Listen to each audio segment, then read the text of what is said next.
আল্লাহ পাক রব্বুল আলামিন যখন কুরআন মাজিদকে নাজিল করেছেন, দিয়ে আল্লাহ বললেন, ওই যে বিদাতিদের কথা বলতে গেলে একটু গায়ের মধ্যে জ্বলে আমার, যে বিদাতিরা যে আল্লাহর কথাতেও যে কলকাঠি নাড়িয়েছেন তার প্রমাণ দেখেন।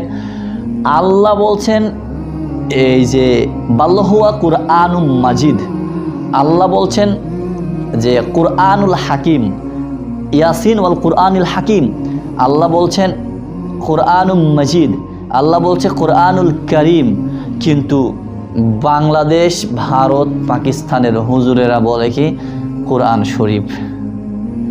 কোরআন আমাকে দেখান যত বিদাতি হুজুর আছে, যত, আমি ছোট মানুষ, যত বিদাতি হুজুর আছে সমস্ত বিদাতি হুজুরের সাথে আমি চ্যালেঞ্জ করলাম, সরাসরি বললাম আপনাদের সামনে, তত বিদাতি হুজুর পৃথিবীতে যত বিদাতি হুজুর, যত বড় বড় আলেম থাকুক না কেন, বিদাতিদের সমস্ত আলেমের সাথে আমি চ্যালেঞ্জ করলাম যে তুমি কোরআন শরীফ আল্লাহ বলেছেন প্রমাণ করতে হবে। বোঝেননি বিষয়টা? আপনাদের খারাপ লাগছে কথাটা? কোরআন শরীফ আল্লাহ বলেছেন প্রমাণ করতে হবে। কোরআন শরীফ আমি কোনোদিন পড়ে পাইনি, আমি কোরআন মাজিদ মুখস্থ করেছি আলহামদুলিল্লাহ, আল্লাহ তৌফিক দিয়েছে বিধায় পারছি। তো কোনোদিন কোরআনে পড়তে পড়তে কোনোদিনে পাইলাম না, পেয়েছি বালহুয়া কোরআনুম মাজিদ, কোনোদিনও পাইনি বালহুয়া কোরআনুল শরীফ। শরীফ মানে পবিত্র, মহৎ, ভালো। তা আল্লাহ কি জানতেন না ওটা পবিত্র, নাকি আল্লাহর এটা এলেমের বাহিরে? হ্যাঁ, আল্লাহ কি জানতেন না এটা, যে এই যে শরীফ নামটা দিই, যে বালহুয়া কোরআনুল শরীফ, এটা দিই, আল্লাহ জানতেন কি না?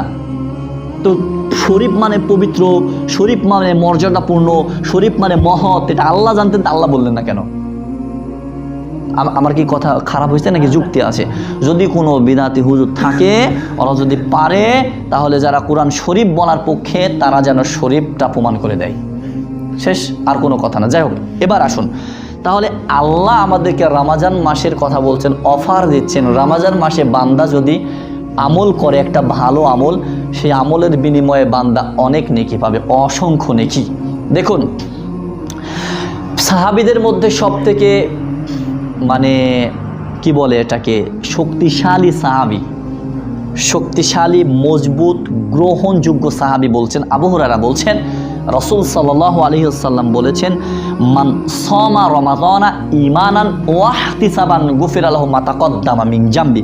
তিনি বলছেন, যে ব্যক্তি ঈমানের সাথে সওয়াবের আশায় রমজান মাসের সিয়াম পালন করবে, বুঝবেন, সিয়াম পালন করতে হলে শর্ত আছে।